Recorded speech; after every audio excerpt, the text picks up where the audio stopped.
bahwa hukum itu adalah produk dari kekuasaan. Jadi memang kita nggak bisa lepas sehari-hari itu dengan kekuasaan dan hukum, kan gitu ya. Kan ya, itu.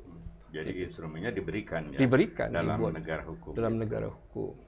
Sementara negara kekuasaan kan bisa saja itu ada tetapi tidak dipenuhi. Instrumennya tidak dibuat, gitu kan? Ya, sehingga kita nggak bisa melakukan due process of law untuk bagaimana kita bisa memenuhi hak-hak kita.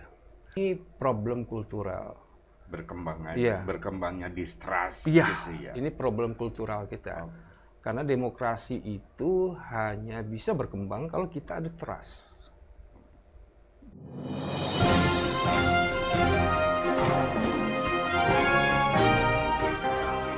Jumpa lagi di Ruang Publik bersama DDM. Kali ini di hadapan saya ada sahabat saya, Dr. Indra Perwira. Kang, apa kabar? Kabar baik, alhamdulillah. Semoga selalu sehat lah. Amin. Gitu. Supaya terus kita podcast. Insya Allah, Kang. Nah, ada isu yang menarik. Sekarang ini Indonesia disebut sebagai negara kekuasaan. Naon sih bedana negara kekuasaan jeung negara hukum gitu. Dan apakah opini ini benar? Ya, mungkin pertama saya menjelaskan hubungan antara hukum dan kekuasaan. Ya. Karena kalau hukum tanpa kekuasaan itu omong kosong. Hanya angan-angan. Harus ada kekuasaan. Tapi kekuasaan tanpa hukum itu bisa kesewenang-wenangan. Diktatorship. Bisa. Jadi memang karena itu di dalam beberapa literatur politik itu selalu disebutkan bahwa hukum itu adalah produk dari kekuasaan. Jadi memang kita nggak bisa lepas sehari-hari itu dengan kekuasaan dan hukum, kan gitu ya. Misalkan simpelnya begini, di ruang ini ada kekuasaan. Kang Deddy punya kekuasaan sebagai host. Bisa mengarahkan pertanyaan apa saja. Terus kemudian bisa meng-cut saya kalau penjelasan saya tidak relevan, kan begitu. Punya kekuasaan. Tapi kalau Kang Deddy kemudian nanya berapa harga cabai keriting per kilo, dan saya menjawab dengan tanpa itu negara kekuasaan. Ya, sederhananya. Kenapa Kang Deddy tidak bertanya di luar role? Karena kita sepakat tadi, itulah hukum. Jadi hukumnya ada, ya, itu mengguiden kita supaya kita tidak keluar dari koridor yang sudah kita sepakati. Itu hubungannya. Nah, jadi karena itu di dalam istilah negara kekuasaan bukan berarti tidak ada hukum. Hukumnya mungkin lebih banyak daripada negara hukum. Gitu ya? Iya. Ya, tapi karakter hukum itu cenderung menindas. Jadi istilah kita itu government by law. Government by law. Jadi dia memerintah berdasarkan hukum, memang dengan hukum, bukan berdasarkan hukum. Jadi ada istilah rule of law, ada rule by law. Iya. Jadi hukum itu dibuat justru untuk memainkan kekuasaan mereka, melegitimasi kekuasaan mereka, mencapai tujuan mereka, para penguasa tentunya. Tujuan-tujuan yang subjektif. Iya, gitu ya. Jadi dia pakai hukum, nggak ada yang salah, semuanya legal. Hukum dibuat secara formal sudah memenuhi syarat. Jadi hukum mungkin lebih banyak di negara kekuasaan daripada negara hukum. Nah, sementara negara hukum itu kita mengenalnya salah satu cirinya government under the law. Government under the law. Jadi pemerintahan itu, penguasa itu menjalankan kekuasaannya itu di bawah tunduk pada hukum. Ya. Jadi mereka bukan hanya membuat hukum, selanjutnya mereka tidak mengabaikan hukum itu, tidak. Ya. Jadi mereka membuat aturan untuk mengikat diri mereka juga. Itu cirinya. Nah, salah satunya apa sih kalau kita melihat negara kekuasaan itu? Yang pertama, tidak ada kepastian. Uncertainty. Iya, tidak ada kepastian. Kalau tidak ada kepastian, apalagi mau bicara keadilan. Itu ketidakpastian dalam penegakan hukum Iya, maksudnya? dalam kepastian. Karena aturannya mungkin ada gitu Ada ya? aturannya, tapi dalam penegakannya itu tidak pasti. Tidak pasti. Karena bagaimana kehendak penguasa kan. Oh. Jadi hukum tuh bisa ini jalan, kadang tidak gitu ya. Yang ini jadi apa? Pilih kasih lah. Bisa istilahnya tumpul ke atas, tajam ke bawah. Itu salah satu ciri daripada negara kekuasaan. Itu. Ya, karena tidak ada kepastian hukum, artinya memang hukum itu tidak menjadi rujukan bersama, kan gitu. Di sanalah kita tidak bisa mendapatkan keadilan. Sementara kalau negara hukum itu cirinya sederhana. Pertama tentu ada pembagian kekuasaan dan ada check and balance. Kedua, ada instrumen hukum untuk menghormati, melindungi, ya, dan memenuhi hak-hak warga negara. Dan yang secara equal. Dan yang penting, ada instrumen kalau warga negara itu bisa menuntut hak-haknya. Jadi bukan hanya menjamin saja, ini kalian punya hak, ya, tetapi begitu kita menuntut, itu nggak ada instrumennya. Ya, itu. Jadi instrumennya diberikan, ya? Diberikan. Dalam negara hukum. Dalam negara hukum. Sementara negara kekuasaan kan bisa saja itu ada tetapi tidak dipenuhi, instrumennya tidak dibuat, gitu kan? Ya sehingga kita nggak bisa melakukan due process of law untuk bagaimana kita bisa memenuhi hak-hak kita. Jadi ya sebetulnya tidak ada pembatasan yang jelas, karena tadi saya katakan dalam negara kekuasaan bukan berarti tidak ada hukum. Bisa jadi lebih banyak lebih banyak aturan hukumnya dibandingkan dari negara hukum sendiri. Oke. Jadi pertama, negara kekuasaan itu hukum banyak ada, tetapi uncertainty.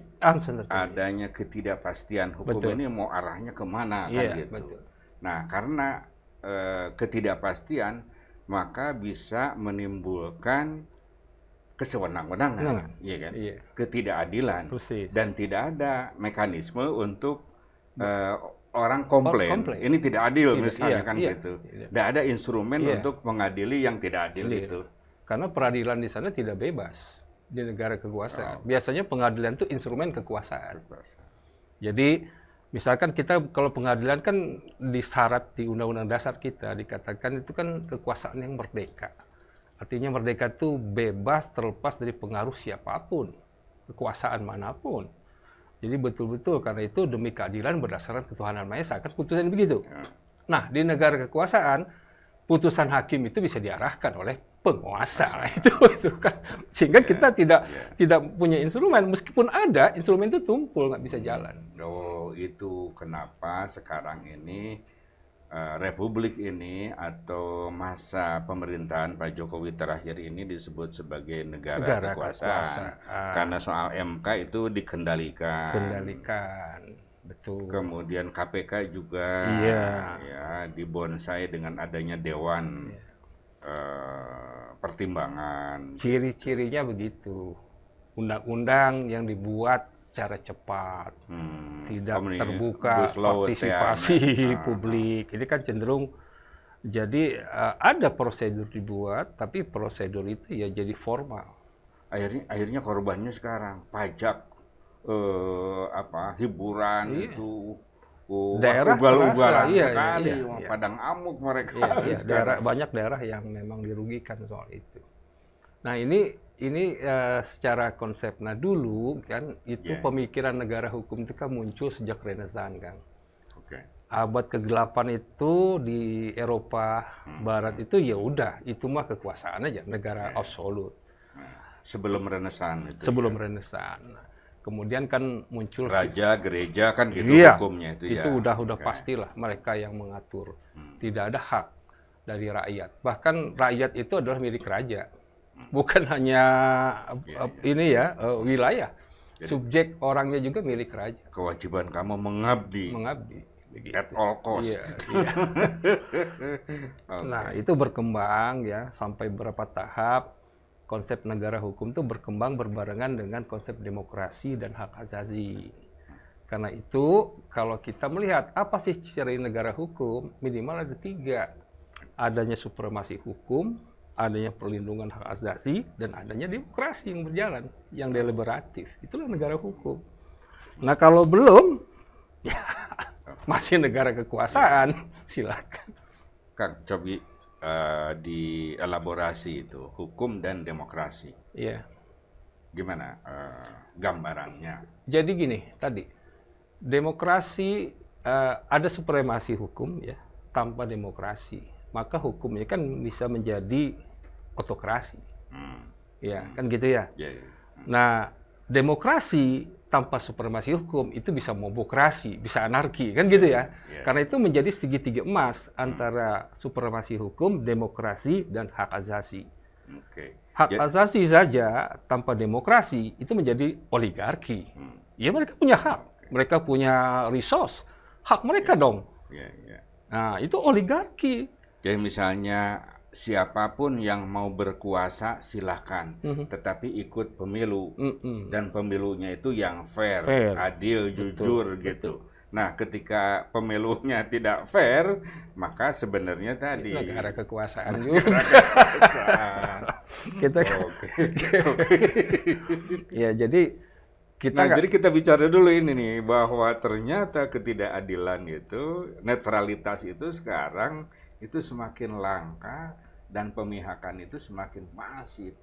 Bagaimana kita bisa ya menerima hasil pemilu secara legitim?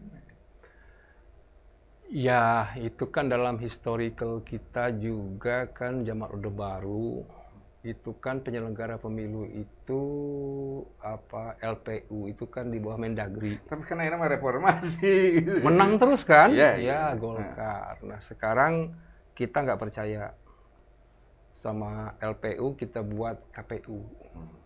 Ternyata kita nggak percaya, bikin juga Bawaslu.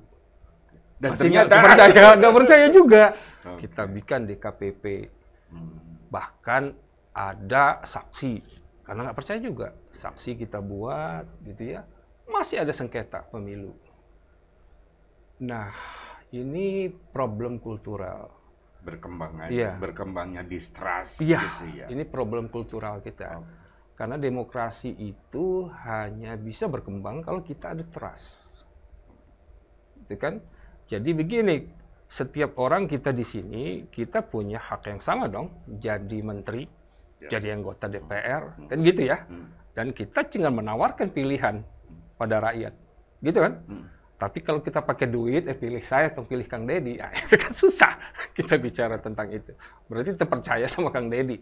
Asumsinya, goreng, tong dipilih, itu mah mending orang loba duit, gitu misalkan. Gitu. Nah, oke. Jelas. Terus kaitannya dengan supremasi hukum tadi. Ya, tadi karena memang supremasi hukum itu artinya hukum itu berada di atas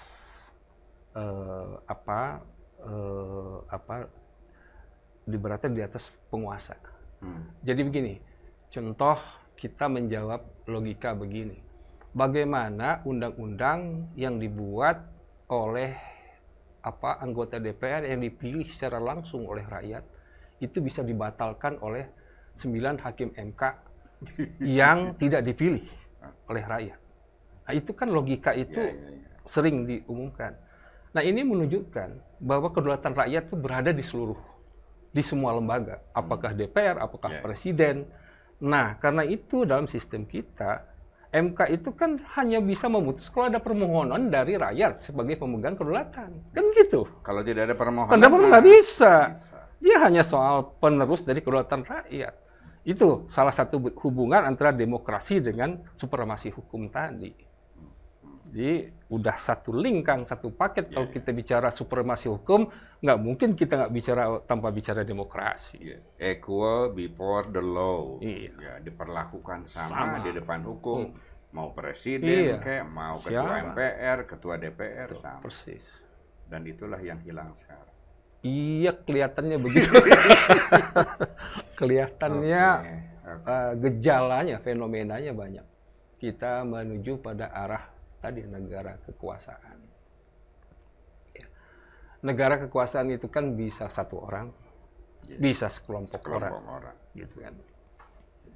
Coba Kang In, apa sih sebab-sebab terjadinya arah kita ini jadi negara kekuasaan? Ya, sebetulnya yang pertama itu kita lihat ada dalam kekuatan yang tidak seimbang, misalnya ada yang sangat berkuasa. Sebetulnya yang masalahnya itu kan korupsi. Ya. Jadi begini. Dan korupsi tidak hanya berarti uang kan? Iya, macam-macam. Ya. Pak Jokowi waktu periode pertama kan menghadapi kesulitan karena fungsi DPR itu mengawasi presiden. Di situ kan kesulitan mengendalikan DPR karena ya itu fungsi DPR memang secara konstitusi mengawasi presiden. Nah, itu akhirnya kan melakukan suatu bargain ya sampai kita tahu ada fraksi koalisi pendukung presiden. Nah, di situ biang pertamanya munculnya negara kekuasaan, di mana DPR tidak mati fungsinya tidak berjalan sesuai konstitusi. Semua diarahkan bagaimana tidak, karena 7 dari 9 fraksi pendukung presiden, sehingga kebijakan presiden itu dengan mulus didukung oleh DPR. Itu artinya sudah tidak ada check and balance. Nah, itu salah satu ciri negara. Artinya DPR itu memang bukan mau ngontrol, tapi mau mencari sesuatu yang lain. Iya, kan take off ya. Bergen itu kan begitu. Biasanya di luar fungsinya. Di luar fungsinya, gitu ya. Karena itu kita paham, kan aneh. Kok di Indonesia itu ada korupsi anggota DPR. Di luar negeri itu korupsi itu pejabat, eksekutif, kan mereka punya uang. Punya power. Istilahnya pengelola anggaran atau betul. Apa gitu ya. Ini kan aneh gitu ya. Banyak sekali kita anggota DPR ya, karena itu tadi. Jadi mentalitas ingin kaya secara mendadak. Ya itu memang mungkin Kang Deddy lebih paham ya, background kita dulu kan, background priai, menak, kan posisi itu selalu dikaitkan dengan materi kan. Kalau kita punya jabatan apa, dari kehormatan itu ekspresinya karena konkret kontan kan gitu kita melihat secara materialistis itu. Jadi kalau kita melihat ada misalkan jenderal kayak dulu Pak Hugeng sangat sederhana, itu aneh zaman sekarang gitu. Zaman sekarang orang gila gitu. Orang gila.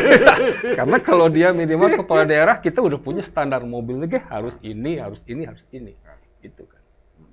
Jadi itu berkembang. Kalau dulu itu mungkin masih kultural ya, agak berbeda karena dulu itu kita tahu, wah saya tidak mungkin dong bisa jadi lurah, dan saya bukan anak lurah. Dulu begitu kan. Sehingga kita tahu peran masing-masing. Kalau sekarang siapapun bisa kan? Ya, tukang tambal ban bisa menjadi legislator istilahnya. Ini jadi kita loncatnya dari kultur tadi menjadi hedonis, ekspresinya adalah menjadi bagaimana mengejar materi sebagai simbol status. Nah, itulah yang buntutnya panjang kepada tadi. Lalu akhirnya tidak ada lagi check and balance, tidak ada lagi kekuatan penyeimbang. Karena yang di atas itu sudah jadi raja. Iya. Kalau dalam sistem desainnya benar, itu ada DPD kan. Tapi DPD sudah mati duluan sebelum lahir. Begitu lahir udah mati. Layu sebelum berkembang. Jadi ya sama sekali nggak ada kontrol. Media sekarang dikooptasi oleh para politisi yang juga pengusaha. Jadi media yang dulu itu sangat kritis, sekarang ini menjadi corong. Itu juga problem. Meskipun adalah 1-2 gitu ya. Ada 1-2 yang tapi media sosial boleh juga. Nah, ini sekarang ada alternatif. Sebagai kekuatan pengimbang. Ya, nah sekarang kita berharap ya sekarang dengan berkembangnya media sosial itulah alternatif kita. Untuk kita mungkin membangun demokrasinya justru dari pinggiran, dari wilayah dari tidak wilayah dunia maya ya, kita bangun di situ.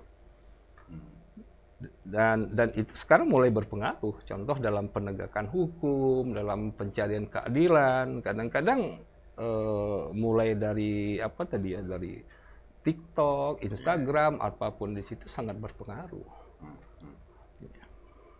bagaimana dengan tokoh-tokoh yang sekarang tadi menyuarakan soal pemilu damai, jaga pemilu? Ya, kan kalau kita lihat sistem politik itu salah satunya tadi media, pers yang bebas, masyarakat sipil. Masyarakat sipil, kita lihat kan tokoh-tokoh politik. Sekarang kita siapa yang menganggap tokoh? Mohon maaf.